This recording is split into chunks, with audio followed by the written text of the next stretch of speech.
মথি অধ্যায় আমরা দেখব পেয়েছি থেকে মথি 6:5 থেকে পড়বো। হালেলুয়া। পড়ছি আমি মথি 6:5। আর তোমরা যখন প্রার্থনা করো তখন কপটীদের ন্যায় হইও না। হালেলুয়া।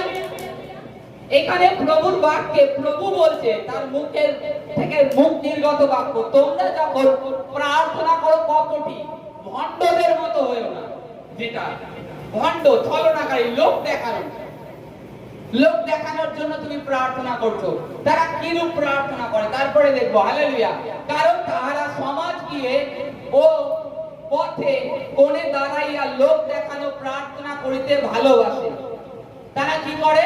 যারা ভণ্ড হয় তারা লোককে দেখানোর জন্য, নিজের নামকে উঁচু করবার জন্য তারা করে থাকে পথে ঘাটে। দেখা হলো, ঈশ্বর তোমাকে ব্লেস করুন, মাথায় হাত দিয়ে লোক দেখানো পথে ঘাটে করে থাকে। এটাই বলছে ভণ্ডরা এইরূপ করে। তারপরে বলছে প্রার্থনা করিতে ভালোবাসে। আমি তোমাদিগকে সত্য বলিতেছি, তারা আপনাদের পুরস্কার পেয়ে গেছে। তারা নিজেদের পুরস্কার পেয়ে গেছে অলরেডি। তারপরে বলছে কিন্তু তুমি যখন প্রার্থনা করো তখন তোমার অন্তরাগারে প্রবেশ করিও আর দ্বার রুদ্ধ করিও।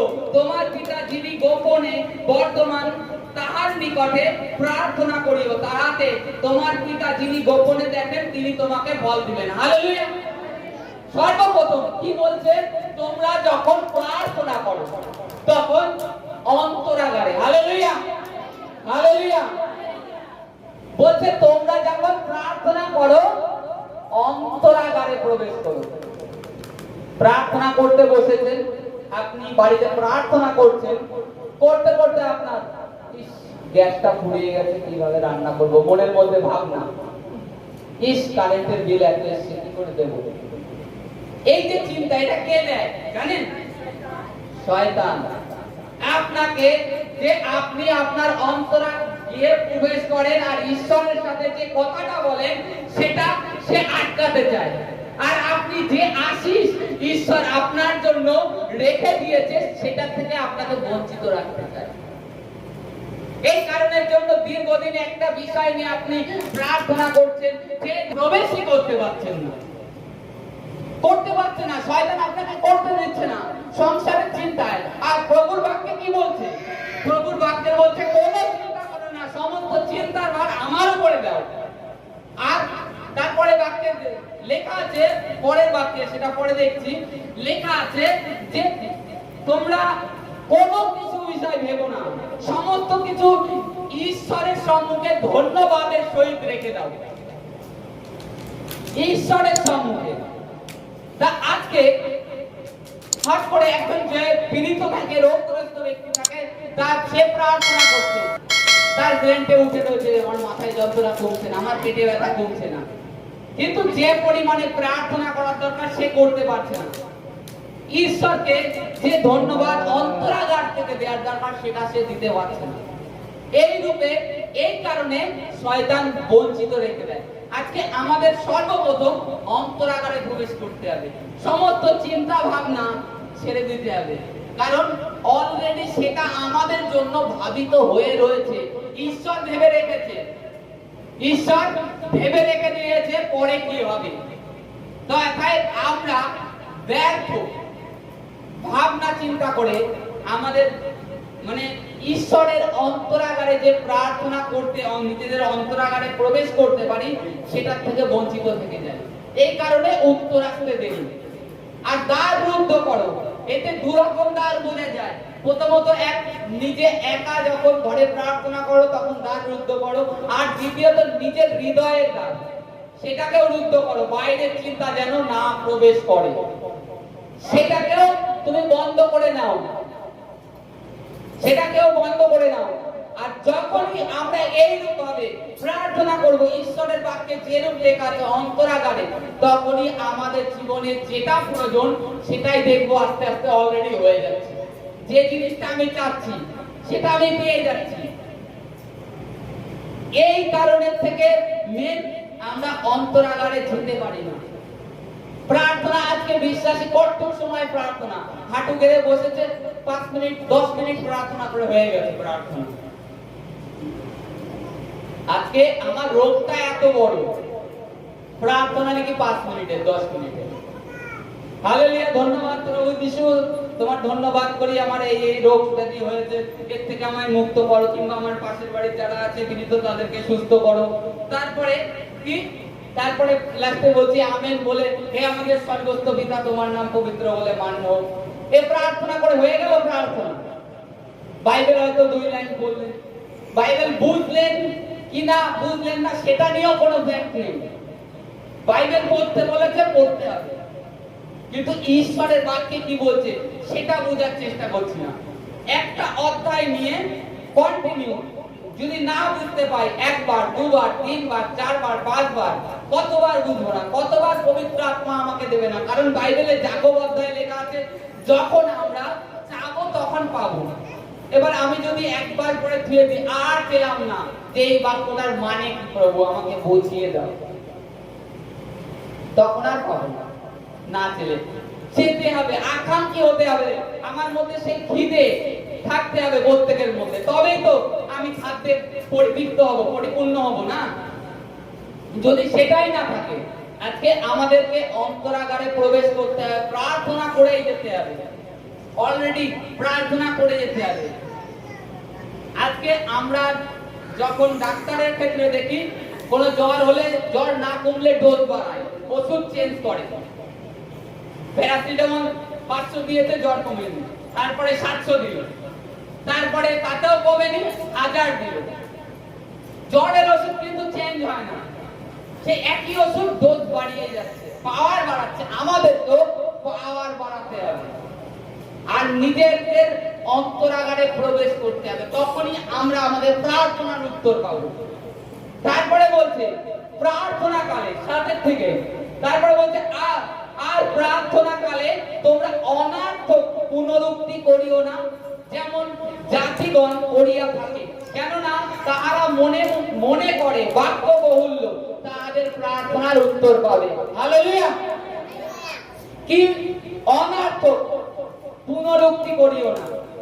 ঈশ্বর আমাদের অন্তঃকরণ জানেন। তুমি একবার ঈশ্বরকে বলেছো যে ঈশ্বর তোমার ধন্যবাদ করি, বিশ্বাস সহকারে, কি বিশ্বাস সহকারে, প্রভু আমার এটা হয়েছে, আমি যীশু খ্রিস্টের পবিত্র নামেতে আদেশ দিচ্ছি, যে রোগ হোক, যে ব্যাধি হোক, যে সমস্যা থাক, আদেশ দিচ্ছি আমার জীবন থেকে বেরিয়ে যেতে।